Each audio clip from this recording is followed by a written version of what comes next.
प्रिय दोस्तों, नमस्कार। आपका स्वागत है। हमारा जन्म और जीवन एक अनिश्चित घटना है। इस घटना में कब, कहाँ, क्या होगा, इस विषय की हमें पूर्व में किसी भी प्रकार की कोई भी खबर नहीं है। मगर खबर न होने के बावजूद भी हम अपने जीवन को अतीत की, गुजरे हुए दौर की धारणाओं, मान्यताओं और जिन छवियों का हमने अपने जीवन में निर्माण किया है, उनके हस्तक्षेप के जरिए उनको ध्यान में रखकर हम वर्तमान की और आने वाले काल की योजनाओं पर, भविष्यवाणियों पर हम कार्य करते रहते हैं। अब इंसान, पशु, पक्षी, जीव, जंतु, जानवर, जितनी भी धरती पर प्राणी हैं, वो भले ही इंसान हो या फिर अन्य किसी भी योनि में जीवन जीने वाले जीव हो, सभी जीवों का स्थूल शरीर, भौतिक शरीर अलग अलग तरीके से होता है। लेकिन सब में जो चेतना शक्ति है, जो आत्मा है, जो ऊर्जा है, वो अदृश्य रूप से विद्यमान है, जिसकी वजह से हमारा ये जो भौतिक शरीर है वो संचालित होता है इस सांसारिक जगत में। अब इस स्थूल भौतिक शरीर को चलाने का काम, गति देने का काम या कर्म के लिए प्रेरित करने का कार्य हमारे विचार करते हैं, हमारी सोच करती है। अब इन विचारों की प्रक्रिया का जन्म कहाँ से होता है, कैसे होता है, यह एक गहराई भरा विषय है। हम जो सोचते हैं, हम जो विचार करते हैं, हमारा अंतःकरण या हमारी चित्त की वृत्ति कैसी है, हमारा स्वभाव कैसा है, हमारा व्यवहार कैसा है, इसका निर्माण एक दो दिन में नहीं होता है।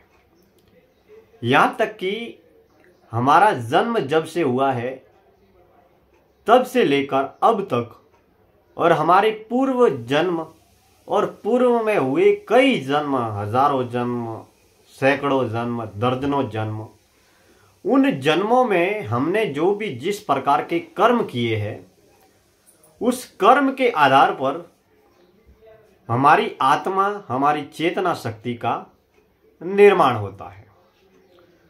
अब हम संतों को सुने या ग्रंथों को पढ़ें, हम जितने भी सत्य और ईश्वर की खोज में लगने वाले विद्वान, अनुभवी वक्ताओं को जब भी सुनते हैं तो उनका एक ही उपदेश रहता है कि हम सेवा करें, दया करें, करुणा करें, सात्विक सतोगुणी कर्मों पर चलें। इसके पीछे मूल वजह यही है कि अगर हम सात्विक सत्कर्म करेंगे तो हमारा जीवन सदैव सतोगुणी ऊर्जा की ओर अग्रसर होगा, और जितना सतोगुणी सात्विक कर्मों के जरिए हमारी ऊर्जा शक्ति जितनी सात्विक कर्मों में तल्लीन रहेगी, उतना ही हमारा ये जन्म और अगला होने वाला जन्म हमेशा सफल होगा। अब इंसान की हम अलग अलग अवस्थाओं का अगर जिक्र करें तो हम यही पाएंगे कि इंसान पे की पहली जो अवस्था है वो है जागृत अवस्था, दूसरी जो अवस्था है वो नींद की अवस्था, और तीसरी जो अवस्था है वो है सपने की अवस्था। यानी कि हम इंसान बनकर, इंसान होकर या इंसान का जीवन जीकर हम तीनों अवस्थाओं का अनुभव सांसारिक जगत में सहजता के साथ में कर सकते हैं। जागृत अवस्था, जिसमें हम पंच इंद्रियों के माध्यम से शारीरिक क्रिया और कर्मों के माध्यम से इस जीवन के हर अनुभव को सजगता के साथ में महसूस कर सकते हैं। यानी कि जो भी घटना, जो भी दृश्य, जो भी क्रियाएं हो रही है, वो पंच इंद्रियों के माध्यम से हम उन्हें सहजता से, समग्रता से जागृत अवस्था में अनुभव कर सकते हैं। यह एक इंसान की जागृत अवस्था है। जब हम नींद में नहीं होते हैं, जब हम सपने में नहीं होते हैं, तब हम इस जागृत अवस्था में रहते हैं। हम ज़्यादा से ज़्यादा जीवन यापन जो करते हैं वो जागृत अवस्था में करते हैं, जिसके माध्यम से हम सुन सकते हैं, पढ़ सकते हैं, देख सकते हैं, लिख सकते हैं, बोल सकते हैं, चल सकते हैं, घूम सकते हैं, इत्यादि तमाम तरह के कार्य हम जागृत अवस्था में करते हैं।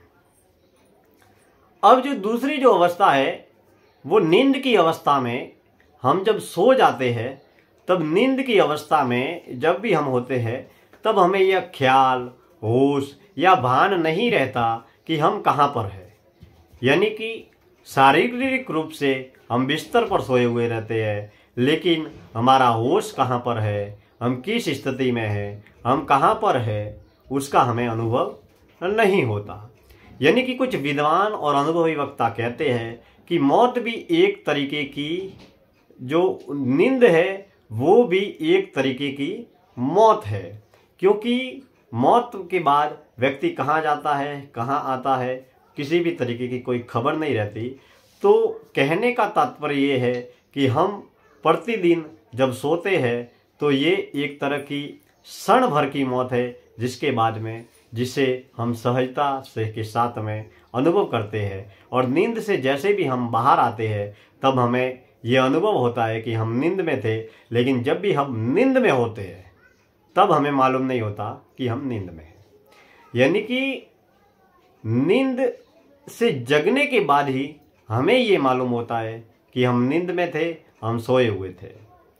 लेकिन जब भी नींद में होते हैं तब हमें ये अनुभव नहीं होता, ये एहसास नहीं होता कि हम नींद में हैं। पहली अवस्था है जागृत अवस्था, दूसरी है नींद की अवस्था, और तीसरी है सपने की अवस्था। जब हम नींद में होते हैं और जब सपना देखते हैं तो एक सपना देखना, यानी कि सपने में हम सपने को एक चलचित्र की भांति या टीवी की भांति नहीं देखते हैं। सपने को जिस तरीके से हम संसार में व्यक्तिगत रूप से, प्रायोगिक रूप से जीवन को जीते हैं, सपने में हम उसी रूप में दिखते हैं, और वास्तविक रूप से जो संसार है वो सपने के रूप में दिखाई देता है। हालांकि वास्तविक रूप से जो संसार है वही संसार सपने में भी होता है, लेकिन सपने में क्षण भर के लिए होता है। जैसे ही हमारी आंखें खुलती है तो वो सपना हमेशा के लिए हमारे सामने से टूट जाता है। लेकिन जो सपने की जो अवस्था है उसमें तमाम तरह के दृश्य है जो वास्तविक रूप से हमें दिखाई देते हैं। लेकिन जब भी हम सपना देखते हैं तब हमें यह अनुभव या एहसास नहीं होता है, या हम नहीं जानते हैं कि हम सपना देख रहे हैं।